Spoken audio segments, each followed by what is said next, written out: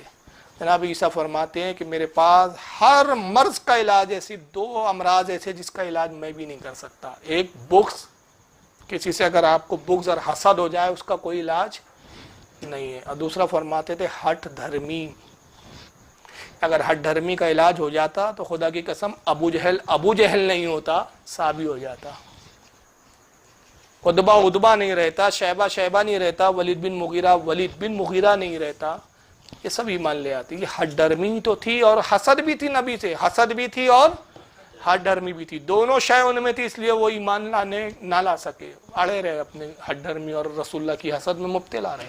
وہی آج اس دور میں وہابیوں کا حال ہے، تحقیق کرتے نہیں ہیں، پڑھتے نہیں ہیں، سمجھنے کی کوشش نہیں کرتے ہیں، بس دیکھا گیا اچھا یہ فلاں مولانا بریلی کے مولانا، تو ابھی سنا ہی نہیں، نفرت اتنی ہے کہ سننے سے پہلے ہی فیصلہ سنا دیتے ہیں، سنیں گے نہیں بیچارے، پڑھیں گے نہیں، دیکھیں گے نہیں کہ بھئی بول کیا رہا ہے، دلیل کیا دے رہا ہے، دلیل کی تحقیق تو کرو کہ جو دلیل دے رہا ہے وہ کتاب میں موجود ہے بھی یا نہیں ہے، اگر ہے تو پھر مان لو کتاب کو۔ یہ کہتے تو ضرور ہے یہ اپنی زبان سے، ہم اہل حدیث ہے، ہم حدیث کو مانتے ہیں، مگر خدا کی قسم یہ سب سے زیادہ اپنے ملا کو مانتے۔ اگر حدیث کو مانتے تو میں نے مولانا کی بات نہیں پیش کی ہے، حدیث کی بات پیش کی ہے۔ پورے بیان میں اعلیٰ حضرت آئے ہیں کہیں کہ اعلیٰ حضرت یہ فرماتے ہیں؟ ہمارے لیے تو اعلیٰ حضرت فرماتے کافی ہے، کیونکہ ہم تو عشق کے بندے ہیں، بات کیوں بڑھائی ہے؟ کیوں ہم جانتے ہیں ہمارا امام جو بولتا ہے قرآن و حدیث کی روشنی میں